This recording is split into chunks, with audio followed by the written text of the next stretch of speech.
I'm very happy to introduce our final presentation today from Indonesia.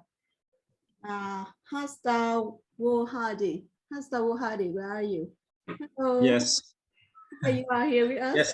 Right? Yeah. Okay, wonderful. So you are ready, right? So as you learn in the abstract booklet, Hastowohadi is currently teaching English for vocational purposes in the Department of PU at Academy Academy in Indonesia. And he Yeah. completed his master's degree in English education at the University Islam Malang. And his Yes. research interests includes language materials development, task by language learning, and English for vocational purposes. And he had published some papers, peer-reviewed papers also. That's wonderful. And welcome, Hastowohadi. We are very keen to learn what you are going to say now. Thank you. Yeah. Thank you so much. Okay, can you see on screen? Yeah, please share. That's good. Very good on slideshow. Wonderful, thanks. Okay, thank you, Dr. Finn. Okay, let me introduce myself. My name is Hastowohadi. You can call me Hasto. I'm from Indonesia Pilot Academy in Banyuwangi, East Java, Indonesia. And also I'm with my partner, but unfortunately she's on the way. She's driving right now, so I by myself to provide this research. But this research is not completely done yet, so I will try my best to provide this ongoing research. So this research is entitled "The College Student Struggles in Long Area to Learn Distance Learning Mode due to COVID-19 Outbreak in Interpretative Phenomenological Analysis, or IPA." As we know, the COVID-19 outbreak has affected classroom learning, so shifting from online to online learning mode. So this is the big cause of why this online learning occurs, because the COVID-19 is always COVID-19 has affected the traditional learning, or it can be called as the offline learning in the world. Yeah, so it also happens in Indonesia. The institutional educational setting has must adopt a new era of the online learning. So why we call this as the narrations of the learning experience. So we need to dig out deeper about the students' perspective and how they perceive online learning mode in the COVID-19 outbreak. And also the consequences to live and learn from for long area, which it is very struggling for students. It doesn't happen to students who live in the city, which has good facility, a good internet connectivity, and so on. But the students who live in the far-flung area, they have a problem which specifically focus on the internet or Wi-Fi connection. So that's why this one or two factors which I know, which I want to research and to narrate what's going on students' perspective in this issue. And number three is the students' behavior, perception toward the distance learning. It's quite similar from these two factors what I have mentioned before, that the students have also experienced in the original perspective when they had the distant learning on their mind, and both physical and also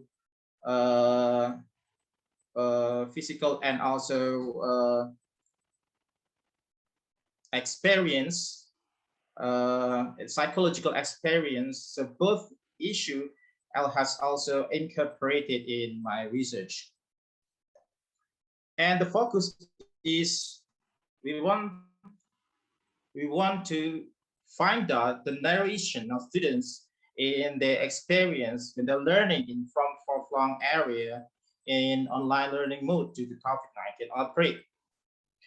And this is what we use and implemented in this research, which we are implementing interpretative and social constructivist phenomenological case study.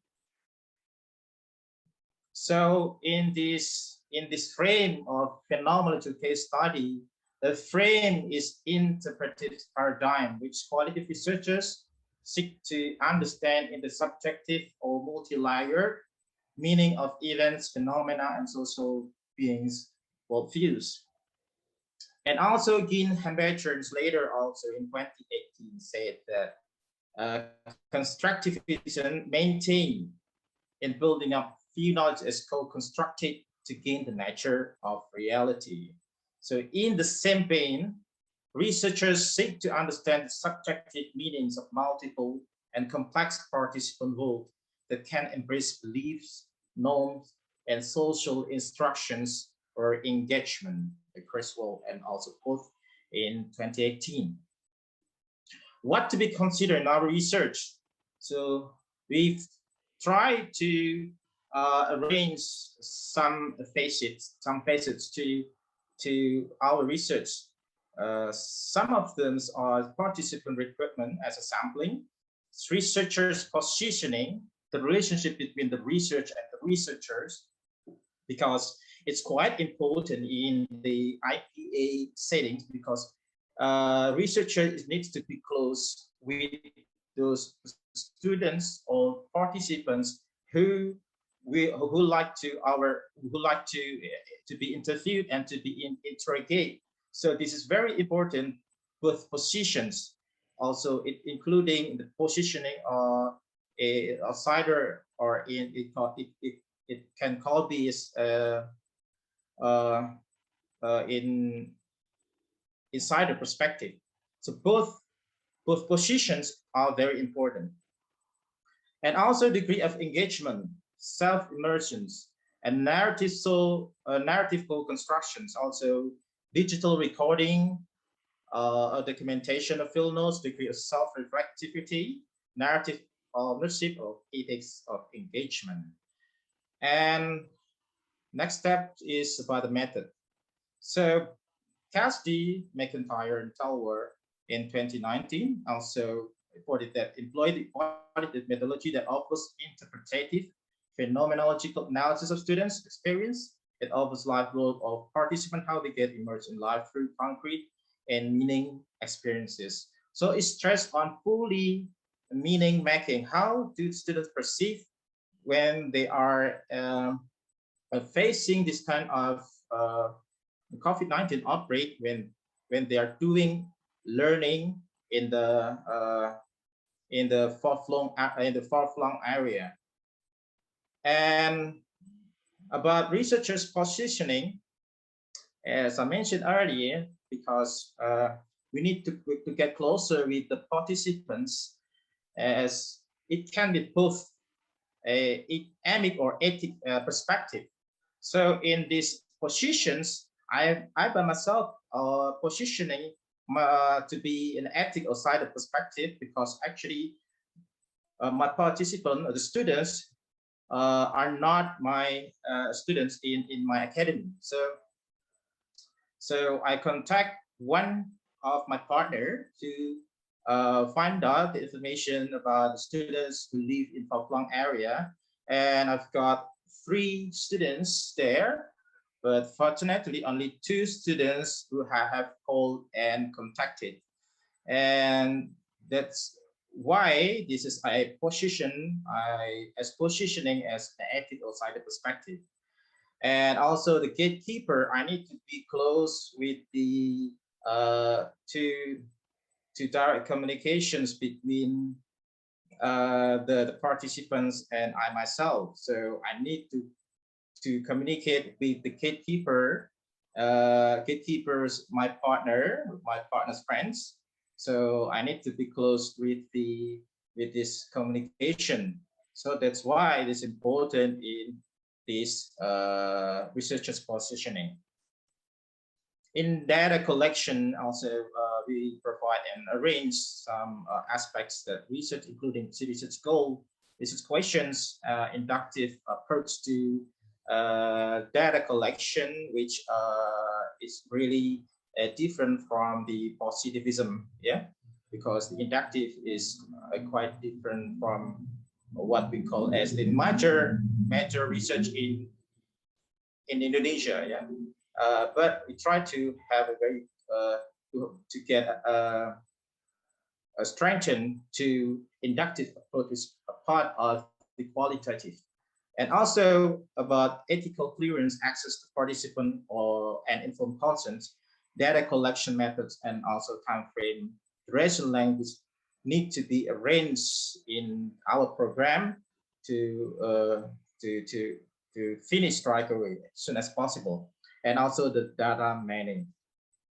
And the interview here, so we have undergone the semi-structured interview, which in the first, before we did interview, we need to elaborate the students with some example on how the students answer our questions properly.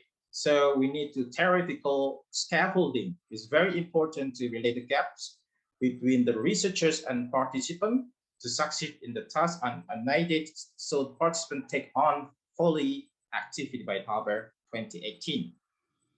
And also we need to reread and checking the data for our team. We did a follow-up interview if we got some data, some statements or claim which is not in line with our questions, or maybe some statements which is it's just part of logical fallacy. So we need to clear on that thing. And the last is about reflecting. So after we collect the interview, the data of interview, we need to reflect, which is it is very appropriate or not to provide to readers. And data analysis, we step on categorizing and also the coding of the data.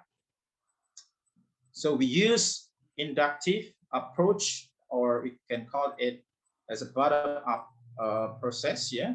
And we need, after inductive approach, we try to thematizing, yeah, and analyzing by using interpretative phenomenological analysis. Then we try to review and reflect, and finally we got the themes. So these processes are quite taking longer when we try to provide robust data, yeah. And also, okay, this is the FICNET one, the answer of my participants, and FICNET 1 and FICNET 2. So these two participants, actually they are neighbors. They are living in Central Java, Indonesia. And one of the students is from the first semester, which actually she doesn't know her friend at all. So this kinds of the physical distance happens when she is in learning mode. So actually she tries to say something that this is maybe uncomfortable for her, because when she has a task, she doesn't know how to communicate to her classmates, yeah. And in FICNET 1 is very interesting. So she said, actually, I live in Poklong area in Central Java, Indonesia. My house takes extra hard work because the road is quite narrow and bumpy. It takes 10 kilometers from the center to reach my house. There's no Wi-Fi access in my area. So I rely on the internet on my cell phone. I have to go to rice fields to get a good signal. It's very interesting from these narrations, yeah. So she has to go to the rice field to get a good signal, even though the signals there sometimes get lost. So she's running out her time to study in the distance learning mode. So for me, she said, distance learning is quite annoying. And the last participants, okay, the boy is a man. He said that I come from a remote village in central Java, Indonesia. The access needed to get my village is 30 minutes from the center. The Wi-Fi network is in the village cannot be reached. So when there's a lecture, I have to go to the fields. The same voice as the first participant said, because they're neighbors. So he also explained to me that he must go to the field to get a good signal, because in his house, very poor of internet connectivity. So although sometimes I have to change position because the signal suddenly disappears. I even went to field quite often in the middle of the night because of the deadline given by the lecturer. Experience with distance learning, I don't feel comfortable at all. So this is not quite useful for him to be in close with the online learning mode. So both participants have also the same narrations. So this is what happened in the far-flung area. So this narration also need to be interpreted in line with the interpretive phenomenology analysis that we are still in ongoing process to complete it as soon as possible. So this is our research. So thank you so much, Dr. Fee. That's wonderful to learn. It's so helpful to learn. And as Professor Sharon says, oh my goodness, this experience is so different from what we took from rented here in Launceston, Tasmania. So it's certainly very helpful to learn what's happening in other parts of the world, in Southeast Asia, particularly as the focus of our project. And thank you very much, Hastowohadi, for sharing your research. And I think the findings are valuable and very helpful to think further about how to tackle the challenges. Okay, thank you very much.